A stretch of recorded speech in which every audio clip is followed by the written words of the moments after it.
திமுகவின் இரண்டாம் கட்ட தலைவர்களின் படையில் கால் நூற்றாண்டுக்கு மேல் அசைக்க முடியாத சக்தியாக வலம் வந்து கொண்டிருந்த பொன்முடி தற்போது கட்சியில் முக்கியத்துவம் குறைக்கப்பட்டு முற்றிலும் ஓரம் கட்டப்பட்டு வருவது அவருடைய ஆதரவாளர்கள் மத்தியில் கடும் அதிர்ச்சியை ஏற்படுத்தியிருக்கிறது. தனது சர்ச்சை பேச்சாலும் செயலாலும் தொடர்ச்சியாக திமுக தலைமைக்கு தர்ம சங்கடத்தை அளித்து வந்த பொன்முடி சைவம் வைணவம் தொடர்பாக பெண்களை மையப்படுத்தி ஆபாசமாக மேடையில் பேசியதை அடுத்து அவரின் துணை பொதுச் செயலாளர் பதவியை பறித்து அதிரடி காட்டினார் முதலமைச்சர் மு.க. ஸ்டாலின். அதனைத் தொடர்ந்து அடுத்த சில தினங்களிலேயே அமைச்சர் பதவியும் போக அதிர்ந்து போனார் பொன்முடி. மாநில அளவிலான பதவிதான் பறிபோனது, சொந்த ஊரிலாவது செல்வாக்கு மிஞ்சும் என்று நினைத்திருந்த நேரத்தில் தற்போது சொந்த மாவட்டத்திலும் ஓரம் கட்டப்பட்டிருக்கிறார் பொன்முடி. விழுப்புரம் மத்திய மாவட்ட திமுக சார்பாக கலைஞர் அறிவாலயத்தில் செயற்குழு கூட்டம் நடைபெற்றது.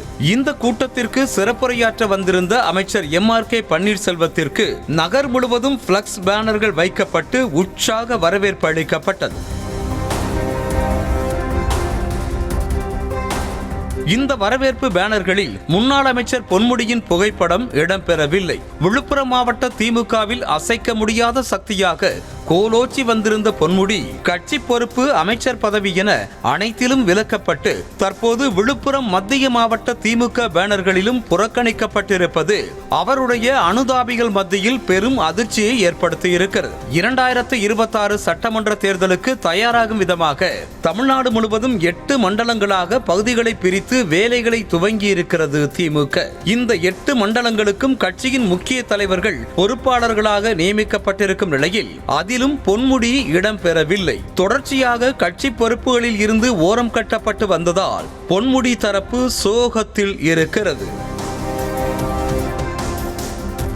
கட்சியின் அடிப்படை பொறுப்பில் இருந்து உயர் பொறுப்புக்கு வந்த பொன்முடியை திமுக தலைமை ஒருபுறம் ஓரம் கட்டி வரும் நிலையில் வாரிசு அடிப்படையில் கட்சி பொறுப்பை பெற்ற அவரது மகன் கௌதம சிகாமணிக்கு அளித்து வந்த முக்கியத்துவத்தையும் திமுக தலைமை தொடர்ச்சியாக குறைத்து வருகிறது. நாடாளுமன்ற தேர்தலின் போது கௌதம சிகாமணிக்கு எம்பி சீட் மறுக்கப்பட்டது. அதனைத் தொடர்ந்து 4 சட்டமன்ற தொகுதிகளை உள்ளடக்கிய கட்சி மாவட்டத்திற்கு மாவட்ட செயலாளராக இருந்து வந்த அவரிடம் 2 சட்டமன்ற தொகுதிகளை குறைத்தது திமுக தலைமை. தற்போது 2 சட்டமன்ற தொகுதிகளை உள்ளடக்கிய கட்சி மாவட்டத்திற்குத்தான் கௌதம சிகாமணி மாவட்ட செயலாளராக இருக்கிறார்.